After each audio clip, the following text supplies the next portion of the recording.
नमस्कार दोस्तों, आप सभी का स्टडी फॉर यूपीएससी पीसीएस में स्वागत है। आज तारीख है 9 सितंबर 2024 ईस्वी और आज का न्यूज़पेपर आर्टिकल डिस्कशन का ये वीडियो होगा।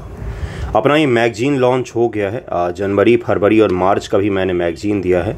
आप हमारा जो टेलीग्राम चैनल है official study for UPSC PCS, उस पर जाके आप तीनों मैगजीन डाउनलोड कर सकते हैं। अभी तो फ्री ऑफ कॉस्ट है। हिंदी में भी दिया है, इंग्लिश में भी एक सप्ताह में मैं आपको दे दूँगा। मैगजीन में कंपाइल किया है, बहुत सारे टॉपिक हैं। न्यूज़पेपर से करंट अफेयर बनाया है, डे बाय डे आर्टिकल के हिसाब से करंट अफेयर को बनाया गया है। तो आप उसको देखेंगे तो आपको लगेगा कि वाकई ये कंटेंट आपके पीटी और मेंस दोनों के पॉइंट ऑफ व्यू से काफ़ी इंपॉर्टेंट होगा। इसलिए ध्यानपूर्वक मैगजीन को पढ़िएगा। अगर पढ़ने की कोशिश करेंगे तो आपको अच्छा भी लगेगा। ओके, और उसके साथ में एक छोटा सा न्यूज़ और है आपके लिए। 71 बीपीएससी को लेकर, जिन्हें भी 71 बीपीएससी देना है या 70 बीपीएससी के बाद अगर आप फिर से आंसर राइटिंग तो करेंगे ही, उनके लिए एक नया ग्रुप शुरू हो रहा है डेली आंसर राइटिंग का। 71 को लेकर एक ऑलरेडी चल रहा है, लेकिन उसमें ज्योग्राफी कंप्लीट हो चुका है, पॉलिटी कंप्लीट हो चुका है, इकोनॉमिक्स अभी चल रहा है। इकोनॉमिक्स भी आने वाले कुछ दिनों में कंप्लीट हो जाएगा। तो आप देख सकते हैं कि 71 को लेकर नया ग्रुप शुरू हो रहा है। 20 सितंबर से शुरू हो रहा है, 20 सितंबर से शुरू हो रहा है, जिसमें कई सारे चीज़ें आपको मिलेंगी। डेली आंसर राइटिंग का प्रोग्राम होगा, टारगेट के हिसाब से आंसर राइटिंग करते हैं। पहले एनसीईआरटी करेंगे, फिर जीएस1, फिर जीएस2 करेंगे। सैटरडे को निबंध लेखन होता है। मॉडल आंसर भी आपको टाइप में मिलता है, मॉडल आंसर टाइप फॉर्मेट में आपको मिलता है। रेगुलर 2 दिन 3 दिन पर मॉडल आंसर मिल जाता है आपको। ओके, डेली न्यूज़पेपर मिलेगा हिंदी इंग्लिश का, और करंट अफेयर मैगजीन और न्यूज़पेपर डिस्कशन का भी PDF आपको मिल जाता है। तो अगर आप जुड़ना चाहते हैं तो मैसेज कर सकते हैं। व्हाट्सएप नंबर यहाँ पर दिया हुआ है। टेलीग्राम नंबर भी, टेलीग्राम का जो हमारा लिंक रहता है, मैसेज कर सकते हैं, वहाँ पर आपको मैं ऐड कर दूँगा। प्राइस क्या होगा, यूट्यूब के थ्रू आप ज्वाइन कर सकते हैं। एस्पिरेंट में 299 पर मंथ का होगा और 550 जो है 2 मंथ के लिए होगा। 6 मंथ और 1 ईयर के लिए भी आपको ये प्रोग्राम में शामिल हो सकते हैं। 6 मंथ 1 ईयर के लिए होंगे तो काफ़ी अच्छा खासा आपको डिस्काउंट मिल जाता है। तो अगर आपको जुड़ना हो तो ज़रूर बताइएगा। बेसिक से शुरू करेंगे, बिल्कुल छठी के एनसीईआरटी से शुरू करेंगे। 71 बीपीएससी अगर देना है तो अब आपका समय आ गया है। सितंबर अक्टूबर से आपको सीरियसली पढ़ना पड़ता है 1 ईयर के लिए।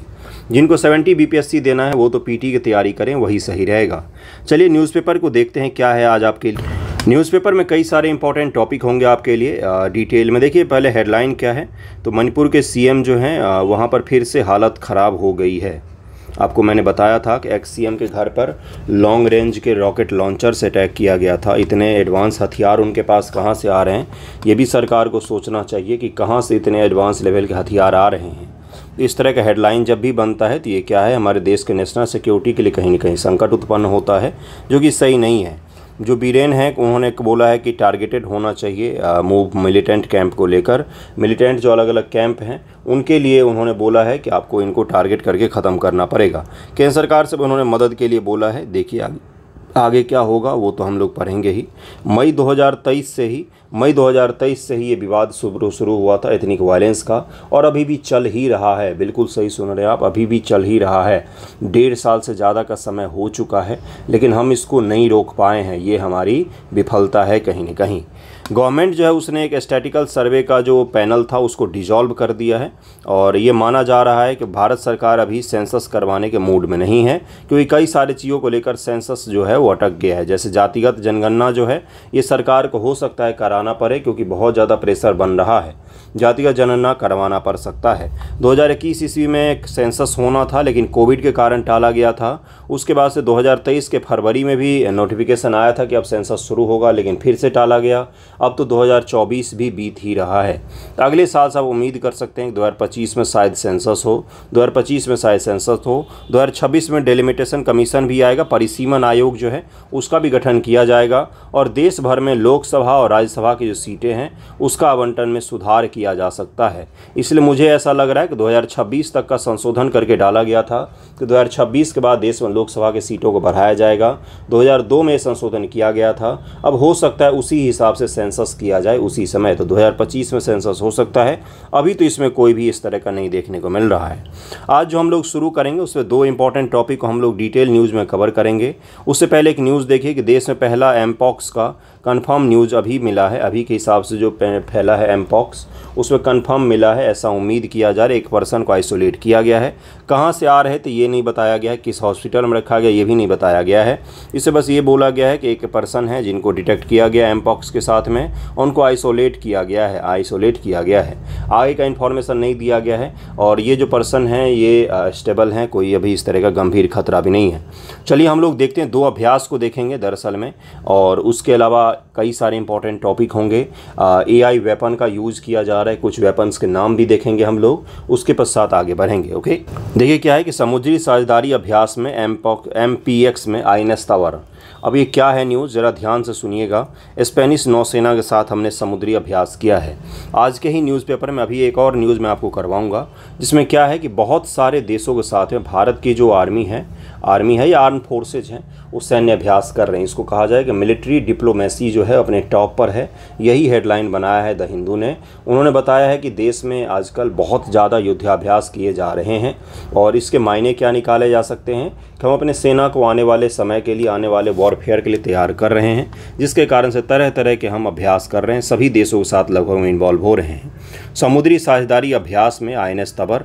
हाल ही भारतीय नौसेना के जहाज़ तबर ने भूमध्य सागर में स्पेनिश नौसेना के जहाज़ अटलाया के साथ समुद्री साझेदारी अभ्यास में भाग लिया है। मैरीटाइम पार्टनरशिप एक्सरसाइज में भाग लिया है।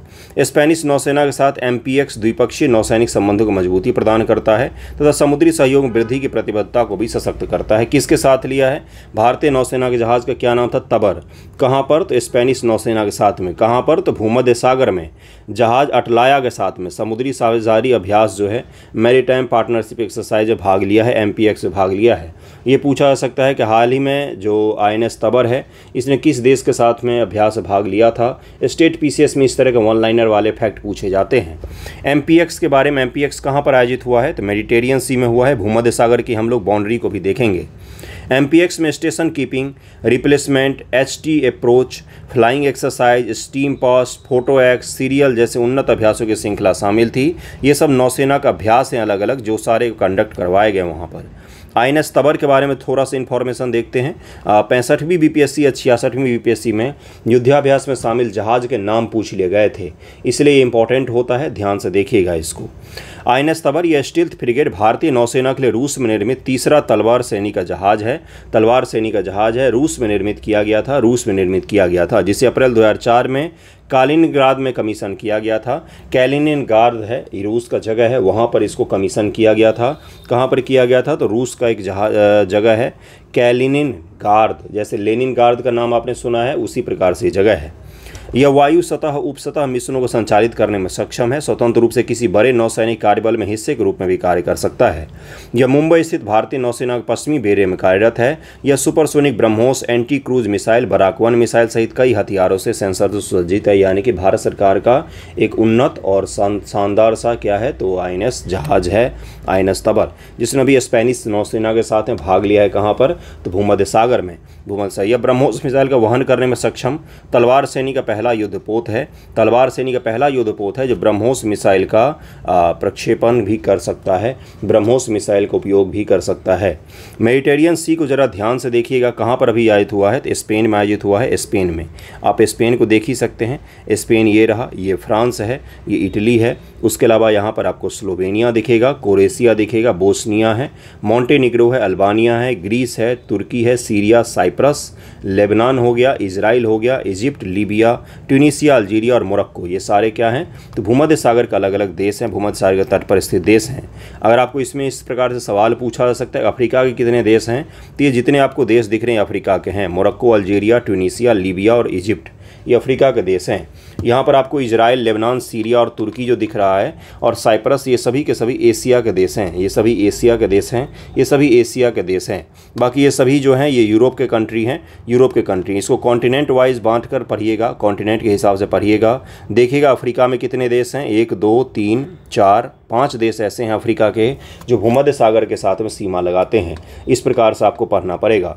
वहीं पर 1 इजराइल, 2 लेबनान, 3 सीरिया, 4 तुर्की, 4 ऐसे देश हो गए जो मुख्य रूप से भूमध्य सागर के साथ लगाते हैं। एक द्वीपीय देश साइप्रस शामिल है जो भूमध्य सागर के साथ में सीमा लगाता है। तो इनको जरूर ध्यान में रखिएगा, इनका नाम जरूर याद रखिएगा। नेक्स्ट टॉपिक पर हम लोग चलते हैं। अगला न्यूज़ देखिए क्या है कि redevelopment threaten heritage value of Coonoor station. Coonoor station जो है, कुरनूर स्टेशन ये दरअसल नीलगिरी हिल्स के पास में है। नीलगिरी आपको पता ही होगा कि यूनेस्को के वर्ल्ड हेरिटेज साइट में शामिल है। नीलगिरी माउंटेन रेलवेज जो है ये नीलगिरी माउंटेन रेलवे ये यूनेस्को के हेरिटेज में शामिल है। और नीलगिरी जो है ये मैन एंड बायोडाइवर्सिटी रिजर्व जो प्रोग्राम है, मैप प्रोग्राम किसका है? तो यूनेस्को का है, इसमें भी नीलगिरी शामिल है। तो भारत सरकार को वहाँ पर रीडेवलपमेंट का काम चल रहा है, रिनोवेशन का काम चल रहा है, जिसको ब्रिटिश एरा में बनाया गया था। इस स्टेशन को बहुत ही खूबसूरत सा स्टेशन माना जाता है, ऐतिहासिक माना जाता है, उसका ही रीडेवलपमेंट किया जा रहा है।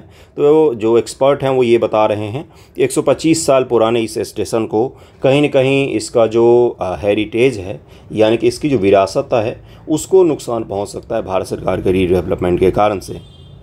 वही भारत सरकार कहती है कि जो औपनिवेशिक चीज़ें हैं उसको हम मॉडर्न चीज़ों से बदलने की कोशिश कर रहे हैं, मॉडर्न इंफ्रास्ट्रक्चर को डेवलप करने की कोशिश कर रहे हैं जो आज के समय के हिसाब से होने चाहिए।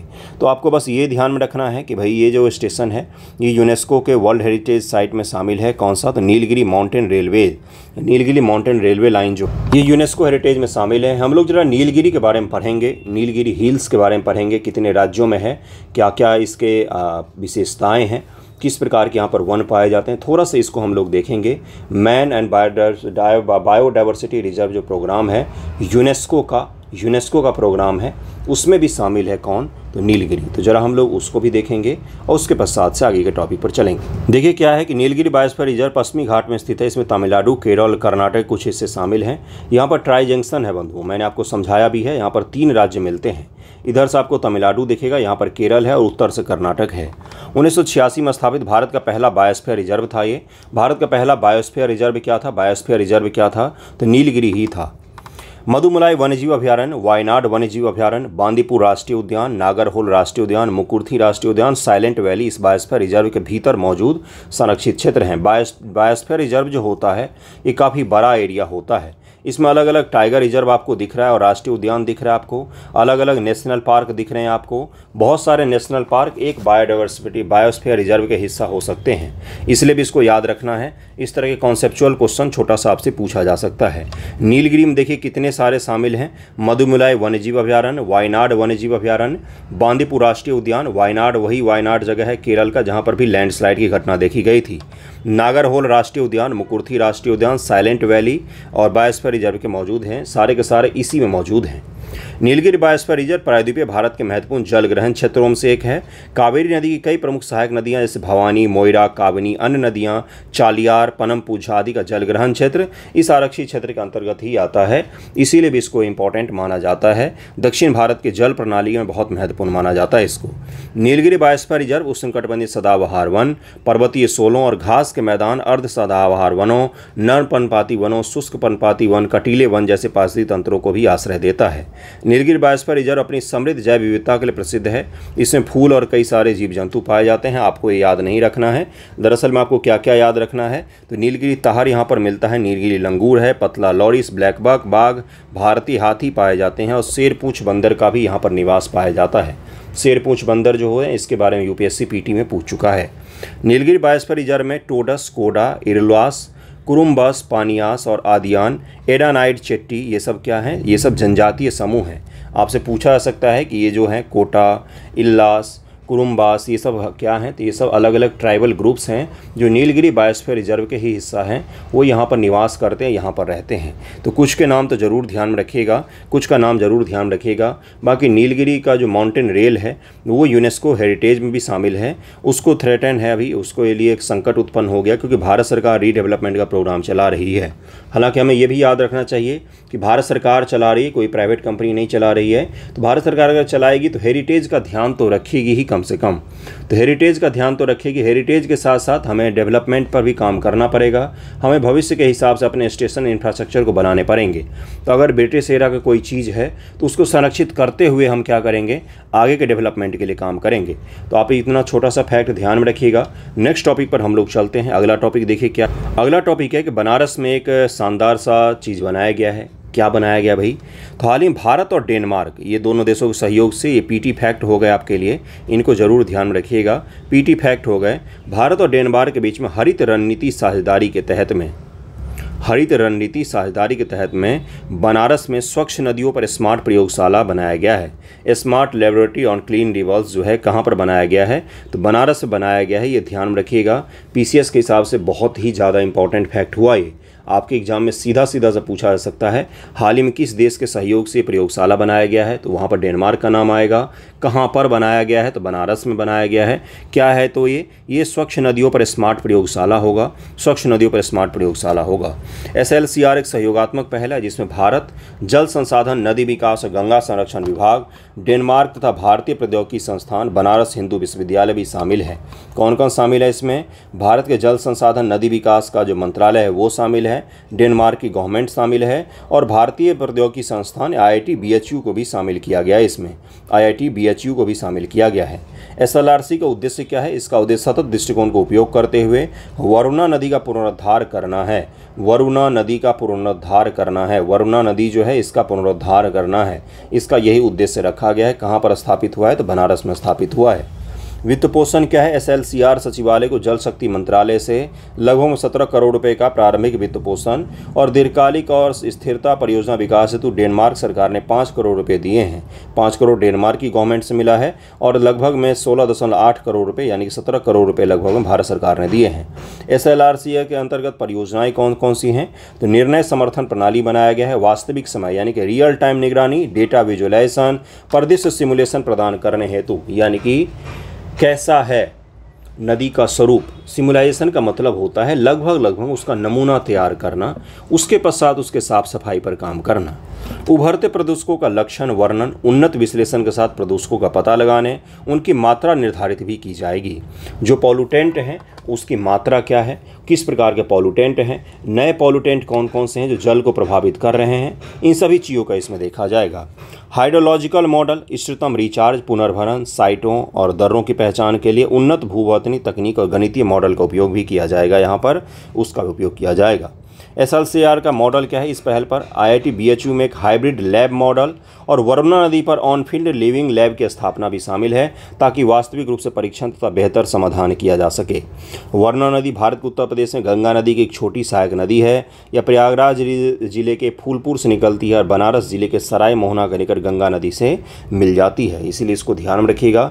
वरुणा नदी उत्तर प्रदेश में ही बहती है और उसी के पुनरुद्धार के लिए डेनमार्क की सरकार के साथ मिलकर भारत सरकार ने बनारस में SLCR की स्थापना की है, smart laboratory on clean river की स्थापना की है। ठीक है, डेनमार्क के साथ मिलकर IIT BHU और भारत सरकार का जो नदी पुनरुद्धार मंत्रालय है वो इसमें सहयोगी है, शामिल है। ओके, नेक्स्ट टॉपिक पर चलते हैं। अगला टॉपिक देखिए क्या अगला टॉपिक है। मैंने आपको समझाया था पिछली बार कि भारत सरकार होस्ट करेगी अमेरिका में क्वाड के समिट को, लेकिन अमेरिका सरकार के रिक्वेस्ट पर, अमेरिकी गवर्नमेंट के रिक्वेस्ट पर भारत सरकार ने इसको स्वैप किया है और बोला है कि अमेरिका ने मांगा था दरअसल में कि हमें ही होस्ट करने दीजिए, हमारे घर पर हो रहा है तो हम ही इसको होस्ट कर लेंगे। तो अमेरिकी गवर्नमेंट जो है वो इसको होस्ट करेगी। किसको? तो क्वाड की जो बैठक होने वाली है इसको। आपसे पीटी में इस प्रकार से पूछा जा सकता है, हाल ही में जो अमेरिका में बैठक हुई है इसको भारत ने होस्ट किया था? नहीं, अमेरिका ने ही होस्ट किया है। क्वाड की बैठक होने वाली है, क्वाड की बैठक होने वाली है। तो भारत कब होस्ट करेगा भाई? भारत ने अपना होस्ट किसको दे दिया? अमेरिका को। चूँकि भारत को इस बार होस्ट करना था लेकिन अमेरिका को दे दिया है भारत ने। तो अब भारत कब होस्ट करेगा? तो देखिए यहाँ पर लिखा हुआ है कि भारत जो है 2025 में अगले साल जो है वो यहाँ पर होस्ट करेंगे।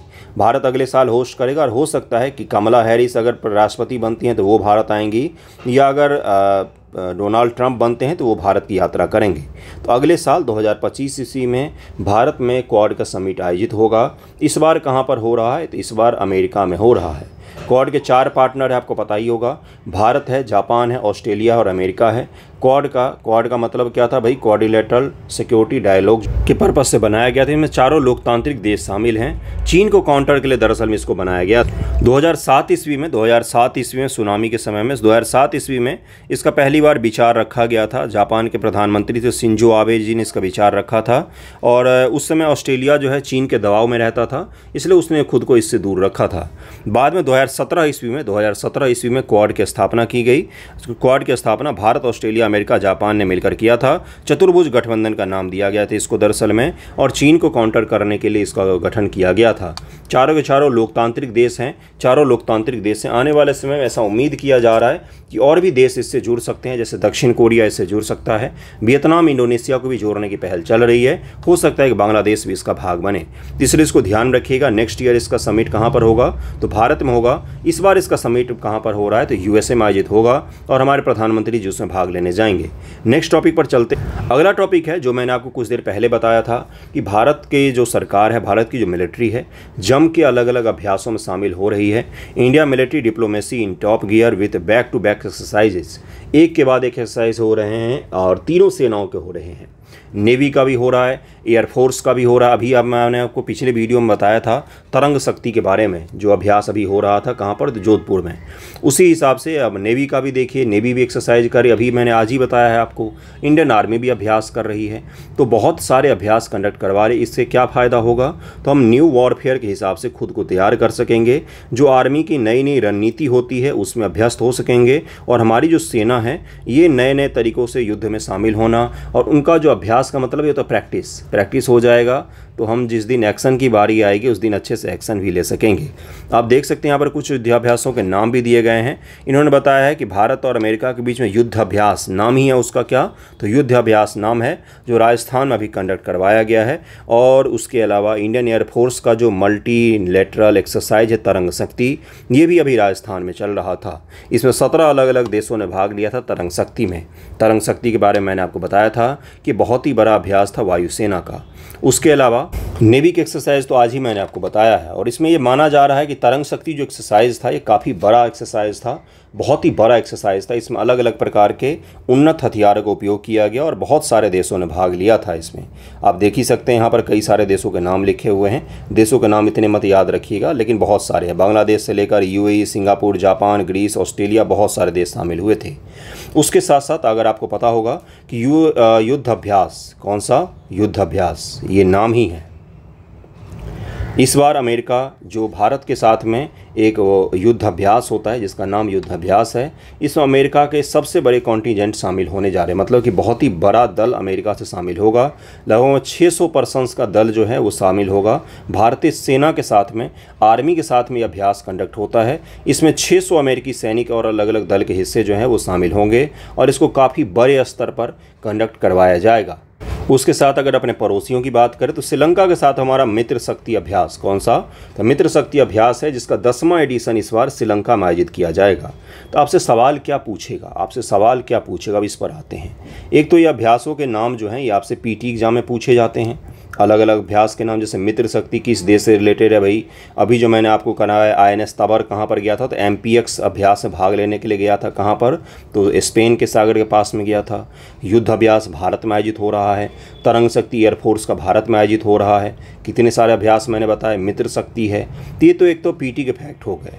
दूसरा, अगर मेंस में सवाल बनाना ही होगा तो आपसे ये पूछा जाएगा कि भारत ने हाल ही में अपने युद्धाभ्यासों की संख्या को बढ़ाया है, इसके क्या मायने हैं, इसके क्या महत्व है? तो महत्व आपको लिखना पड़ेगा। राजनीतिक महत्व होते हैं इसके कई सारे, सैन्य महत्व होते हैं। राजनीतिक महत्व क्या होते हैं? देश के साथ पॉलिटिकल रिलेशन को प्रगाढ़ करने के लिए कई बार सरकारें युद्धाभ्यास का भी सहारा लेती है, और इससे क्या होता है? देश के रिलेशन में भी सुधार होता है। उसके साथ साथ डिफेंस टाइज को बढ़ाने के लिए, जैसे अमेरिका के साथ हमारे जो डिफेंस टाइज बढ़ रहे हैं, तो हमारे अभ्यास भी बढ़ रहे हैं धीरे धीरे। उसके अलावा हमें काउंटर भी करना होता है। जैसे पाकिस्तान और चीन मिलकर कोई अभ्यास करते हैं तो भारत भी कोशिश करता है कि अमेरिका के साथ मिलकर अभ्यास किया जाए, जिससे सैन्य उद्देश्यों को पूरा किया जा सके। एक मनोबल में भी वृद्धि होती है। दुनिया के सेनाओं के साथ जब अपनी सेनाएं मिलती हैं तो नए तरीके, नए इक्विपमेंट, नए अभ्यास, नए रणनीति, नए वॉरफेयर के हिसाब से खुद को तैयार करने का भी मौका मिलता है। तो आपसे महत्व पूछा जा सकता है। महत्व को ध्यान से आप करवाएंगे। अगर आप एग्जाम में लिखेंगे तो 10 पॉइंट कम से कम लिखेंगे। इसलिए मेंस के पॉइंट ऑफ व्यू से महत्व को जरा लिखने की कोशिश ज़रूर कीजिएगा। अभी तो आंसर राइटिंग का समय नहीं है, वैसे तो मैं करवा रहा हूँ GS1 आपका, लेकिन मैं सवाल इस तरह का नहीं दूंगा क्योंकि अभी तो आप GS1 का ही कीजिए जहाँ से पीटी में पूछे जाते हैं। इस तरह के एनालिटिकल सवाल की कोशिश ज़रूर कीजिएगा। अगर समय मिले तो पीटी से तो लिखने की कोशिश ज़रूर कीजिएगा। ओके, नेक्स्ट टॉपिक पर चल। अगला जो न्यूज़ है ये बड़ा ही शानदार सा है और बहुत ही अच्छा सा है। अगर आप इस न्यूज़ को ध्यान से समझेंगे तो आपको समझ में आएगा कि ये चीज़ बहुत ज़रूरी था, पहले से ही करना चाहिए था। Centre to rank working women's hostel on safety. Bharat सरकार जो है ये वर्किंग वुमेंस का हॉस्टल होता है बड़े शहरों में, सभी जगहों पर आपको दिखेगा। वर्किंग वुमेन जो होती हैं, कामकाजी महिलाएं होती हैं। एक तो आप लोग भी हॉस्टल्स में रह रहे होंगे, गर्ल्स हॉस्टल भी होगा, कई सारे पीजी भी रहते हैं। तो भारत सरकार क्या कह रही है कि हम जो वर्किंग वुमेंस का हॉस्टल होता है उसकी हम रैंकिंग जारी करेंगे। और रैंकिंग किस लिए जारी करेंगे, कि किन आधारों पर जारी करेंगे और किस लिए जारी करेंगे। सबसे ज़्यादा क्या होता है, उद्देश्य ये है कि उनकी रैंकिंग जारी करने से क्या होगा, एक कंपटीशन की भावना आएगी, एक स्वच्छ प्रतिस्पर्धा का माहौल बनेगा। और उसके हिसाब से क्या होगा, तो महिलाएं जो हैं, वर्किंग वुमेन जो हैं, अपने लिए सबसे बेस्ट चीज़ को चुन सकेंगी। और अगर उनका हॉस्टल जो है वो बेस्ट रैंकिंग में नहीं आ रहा है तो दबाव भी बना सकेंगी, आपको बेस्ट करना पड़ेगा। प्राइवेट और गवर्नमेंट दोनों प्रकार के जो वर्किंग वुमेंस का हॉस्टल होता है उनको रैंक किया जाएगा। इसमें किन आधारों पर किया जाएगा, तो देखिए पैरामीटर यहाँ पर लिखा हुआ है सिक्योरिटी। सबसे पहली चीज़ महिलाओं को क्या चाहिए होता है, सुरक्षा चाहिए होता है। किन से चाहिए होता है सुरक्षा, किन से चाहिए होता है सुरक्षा, छोटा सा सवाल है, ज़रा सोचिएगा। अगला क्या है, साफ़ सफाई, क्लीनेस है। उसके बाद से फैसिलिटी क्या क्या है, इन आधार पर उसका लिंक किया जाएगा, रैंक किया जाएगा और इसको वेबसाइट पर पब्लिश किया जाएगा, जिससे अगर कोई कामकाजी महिला किसी हॉस्टल में रहने जा रही हैं तो उनकी रैंकिंग देख सकती है वहाँ पर किस प्रकार का बनाया गया है। ये चीज़ बहुत ही ज़रूरी माना जा रहा था। ख़ासतौर से कामकाजी महिलाएं अगर दूरस्थ किसी शहर में रहना चाहती हैं तो उनको वर्किंग हॉस्टल्स का सहारा लेना पड़ता है। और वहाँ पर अगर सेफ्टी सिक्योरिटी के मेजर पहले से ही पता होंगे, हमें पहले से ही पता होगा कि ये हॉस्टल की क्या रैंकिंग है, कितने स्टार इसको मिले हुए हैं, तो वहाँ पर रहना और उसका यूज़ करना थोड़ा सा सही रहेगा। कौन से मंत्रालय ये काम करेगी, तो जो महिला और बाल विकास मंत्रालय है वही ये काम करेगी। अब मेजर्स डेवलप किए जाएंगे और उसके पश्चात से इसको बनाया जाएगा। तो इसको अभी ध्यान रखिएगा, जैसे जैसे इस पर प्रगति होगा, कुछ भी इस पर डेवलपमेंट होता है, जैसे भी पैरामीटर तय नहीं किया गया है, पैरामीटर कुछ तो मैंने आपको बताया ही है, लेकिन यहाँ पर देखिए, यहाँ पर बोला गया कि मिनिस्ट्री जो है मीटिंग कर रही है किसके साथ में, क्वालिटी काउंसिल ऑफ इंडिया के साथ में, पैरामीटर डेवलप करने के लिए। भाई किस पैरामीटर पर किस हिसाब से हम लोग रैंकिंग करें, और गवर्नमेंट हो या प्राइवेट हो, सभी प्रकार के हॉस्टल्स का इसमें रैंकिंग जारी किया जाएगा, रैंकिंग जारी कर दिया जाएगा। भारत सरकार का हो, स्टेट गवर्नमेंट का हो, प्राइवेट प्लेयर्स का हो, किसी का भी हो, उसका रैंकिंग जारी किया जाएगा। क्या भारत सरकार के पास में अभी वर्तमान में कोई इस तरह का पहल है जिसके तहत महिलाओं को सेफ्टी प्रोवाइड करवाया जाता है? तो आप देख सकते हैं यहाँ पर इन्होंने लिखा है कि centre has existing scheme to provide hostel facility for working women called Sakhi Niwas. सखी निवास पहल किससे जुड़ा हुआ है, सखी निवास पहल किससे जुड़ा हुआ है, तो वर्किंग वुमेन जो हैं उनको हॉस्टल देने से जुड़ा हुआ है ये योजना, जिसका नाम रखा गया सखी निवास। सखी निवास नाम रखा गया है। 494 जो है करीब में अभी है देश भर में ये, और सखी निवास इसका नाम दिया गया है। और मिशन शक्ति के तहत में इसको लॉन्च किया गया था। मिशन शक्ति के तहत में सखी निवास को लॉन्च किया गया था। सखी निवास को लॉन्च किया गया था मिशन शक्ति के तहत में। इसको ध्यान में रखिएगा, छोटे छोटे जो फैक्ट हैं यहाँ से एग्जाम में पूछे जा सकते हैं। नेक्स्ट टॉपिक पर हम लोग चलते हैं। नेक्स्ट टॉपिक है, इसमें एक समिट आयोजित होने वाला है, जिसका क्या नाम है, उस समिट का नाम है आर्टिफिशियल इंटेलिजेंस का जो मिलिट्री उपयोग होता है ना, उसका रिस्पॉन्सिबल मिलिट्री उपयोग करवाना। उसका क्या नाम है, तो फुल फॉर्म भी मैं आपको बताऊंगा, और समिट कहाँ पर हो रहा है जब जरा ये भी देखिएगा ध्यान से। Responsible use of artificial intelligence in military domain. Responsible use of artificial intelligence in military domain, ये REAIM इसका नाम है, AIM, हाँ यही इसका नाम है, REAIM नाम है इसका। इसका समिट होने वाला है सियोल, साउथ कोरिया में। साउथ कोरिया में होने वाला है, साउथ कोरिया में होने वाला है, साउथ कोरिया में होने वाला है। यहाँ ध्यान से देखेंगे तो कौन कौन देश इसमें पार्टिसिपेंट हैं। तो ये जो समिट है इसमें कई सारे देश हैं। Summit is being cohosted by Kenya, Netherlands, Singapore, United Kingdom. ये सारे देश जो हैं इसके को होस्ट हैं। ये सारे मिलकर यहाँ पर आयोजित करवाएंगे, जिसका क्या नाम है, responsible use of artificial intelligence in military domain. अब इसका तात्पर्य क्या है, सैन्य उद्देश्यों के लिए आर्टिफिशियल इंटेलिजेंस का जब आप उपयोग कर रहे हैं तो रिस्पॉन्सिबल तरीके से करेंगे, इसी को लेकर इस समिट का आयोजन होगा। समिट का आयोजन जब अभी आज से ही होगा, मंडे है ना आज से ही होगा, तो समिट के आयोजन के बाद तो हम लोग इसके इम्पोर्टेंस को पढ़ेंगे ही। लेकिन दरअसल बात क्या हो रही है, क्या क्या आपसे पूछा जा सकता है, तो 2-3 कीवर्ड देखिए। पहला तो यही कि समिट कहाँ पर हो रहा है और इस समिट का फुल फॉर्म क्या है। तो responsible use of intelligence artificial intelligence in military domain, इसका आयोजन समिट कहाँ पर, सियोल कोरिया में होगा। और किस लिए होगा, तो आर्टिफिशियल इंटेलिजेंस का मिलिट्री पर्पस जो हो वो इतना भी खतरनाक ना हो कि हमें मुश्किल हो जाए उसको संभालना। यहाँ पर 2 उदाहरण दिए गए हैं कि IDF यानी कि इजरायली डिफेंस फोर्स, ये आर्टिफिशियल इंटेलिजेंस के 2 तकनीकों का उपयोग कर रहे हैं। एक का नाम है लेवेंडर और एक का नाम है द गॉस्पेल। ये दोनों जो तकनीक हैं, लेवेंडर और दूसरा है, इन दोनों को ध्यान में रखिएगा क्योंकि यहाँ से सवाल पूछे जा सकते। हाल ही में चर्चा में रहे क्या है, तो ये आर्टिफिशियल इंटेलिजेंस आधारित एक तकनीक है जो क्या करती है, जो डिटेक्ट करती है स्ट्राइक सस्पेक्टेड को और ऑब्जेक्टिव को डिसाइड करती है भाई किसको टारगेट करना है। हमास के जो आतंकवादी होते हैं उनको ढूंढने में बड़ा ही मदद किया है इस तकनीक ने, और इसकी मदद से इजराइल ने काफ़ी सारे लोगों को एलिमिनेट किया है, मारा है। तो ये क्या बता रहा है कि आर्टिफिशियल इंटेलिजेंस का वॉर में किस प्रकार से उपयोग किया जा सकता है। इसी प्रकार से इन्होंने किलर डॉग के बारे में भी उदाहरण दिया है जिसका अलग अलग सेनाओं के द्वारा उपयोग किया जा रहा है। किलर डॉग, किलर रोबोट्स होते हैं जिनका उपयोग किया जा रहा है आजकल रूस यूक्रेन वॉर में भी देखा गया है और ख़ास तौर से इजराइल हमास वॉर में देखा गया है। दुनिया भर की जितने भी आप सुरक्षा एजेंसियां देख रहे हैं सभी लोग इस पर काम कर रहे हैं। भारत सरकार भी इस पर काम कर रही है कि इस प्रकार से AI का हम वॉरफेयर में उपयोग कर सकें। यूनाइटेड स्टेट अमेरिका जो है उसने UNGA में, यूनाइटेड नेशन जनरल असेंबली में पिछले साल एक रखा था प्रस्ताव कि भाई सभी लोग मिलकर क्या करें, तो REIM प्रोसेस को अपनाएं। लेकिन भारत सरकार अभी वेट एंड वॉच के मूड में है। अभी भारत सरकार ने इसको अपनाया नहीं है और आने वाले दिनों में हो सकता है कि अपनाएं। इसमें दरअसल बात ये किया गया है कि हमें जब भी आर्टिफिशियल इंटेलिजेंस का मिलिट्री में उपयोग करना है तो मानवीय वैल्यू और मानवीय पहलुओं को ध्यान में रखकर हमें इसका उपयोग करना पड़ेगा।